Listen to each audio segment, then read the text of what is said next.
रौनकपुर नाम के एक शहर में राजा रौनक सिंह का राज हुआ करता था। वो हमेशा अपनी प्रजा के हित में कार्य किया करते थे। वहां की प्रजा बहुत खुश रहती थी। एक दिन गिद्ध आकाश में भूतिया पेड़ के बीज लेकर उड़ रहा था। जैसे ही गिद्ध रौनकपुर पहुंचा तो उसके मुंह से एकदम बीज रौनकपुर के बीचों बीच गिर गया। बीज भूतिया था, इसलिए अगले ही दिन वो पौधा बन गया। वहां के स्थानीय निवासियों ने जब पौधे को देखा तो हैरान रह गए, क्योंकि पौधे का रंग काला था। बाद में लोगों ने आपस में चर्चा की और यह समझा कि खेत में उगने वाला कोई घास पात या वनस्पति होगी। दूसरे दिन वो पौधा काफी बड़ा हो गया। लोगों को और ज्यादा दुविधा हुई कि एक ही दिन में ये पौधा इतना बड़ा कैसे हो गया। होते होते वो पौधा तीसरे दिन पेड़ बन गया। समय बिता और लोग भी तेजी से बढ़ने वाले पौधे के बारे में सोच सोचकर परेशान हो रहे थे। वो इस मामले को राजा के पास लेकर गए। ऐसे जादुई पौधे का पता चलते ही राजा तुरंत उस जगह पर पहुंच गए। राजा को जैसे ही पता चला कि एक काले रंग का पौधा 3 दिन में पेड़ बना है, तो वो भी उस पेड़ को हैरानी से देखने लगे। राजा उस पेड़ के पास चौथे दिन पहुंचे थे और तब तक पेड़ और बड़ा हो चुका था। वो इतनी तेजी से फैला था कि किसी को यकीन ही नहीं हो रहा था।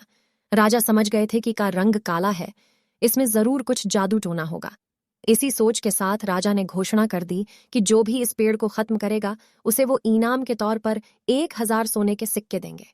यही नहीं, राजा ने यहां तक कहा कि पेड़ को खत्म करने वाला व्यक्ति मेरी मृत्यु के बाद मेरी राजगद्दी पाने का हकदार भी बनेगा।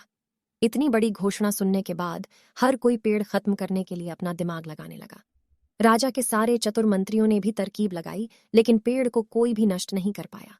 किसी ने पेड़ के आसपास आग लगवाई तो एक मंत्री ने उस भूतिया पेड़ को हाथियों तक से खिंचवाया, लेकिन पेड़ को कुछ भी ना हुआ।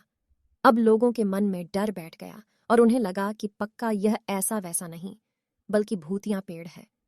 तभी उस गांव के एक समझदार व्यक्ति को राजा की घोषणा का पता लगा। जानकारी मिलते ही वह अपने गुरु के पास भूतिया पेड़ से जुड़े रहस्य को जानने के लिए पहुंच गया। गुरुजी ने अपनी ध्यान की शक्ति को एकत्र करके देखा और उससे पूछा, क्या तुम पेड़ को खत्म करना चाहते हो? समझदार व्यक्ति ने जवाब दिया, हाँ गुरुजी, सब उससे परेशान हैं। गुरुजी ने बताया कि उसे खत्म करने का एक ही तरीका है। इसके लिए तुम्हें उस पेड़ के आसपास नमक डालना होगा। इस तरकीब के बारे में जानते ही वो व्यक्ति तेजी से राजा के पास गया और कहा कि इस पेड़ के आसपास आपको नमक डलवाना होगा। ऐसा करने पर ही यह पेड़ खत्म होगा। राजा ने अपने सैनिकों को ठीक ऐसा ही करने को कहा। सैनिकों ने मिलकर पेड़ के चारों ओर खूब सारा नमक डाल दिया।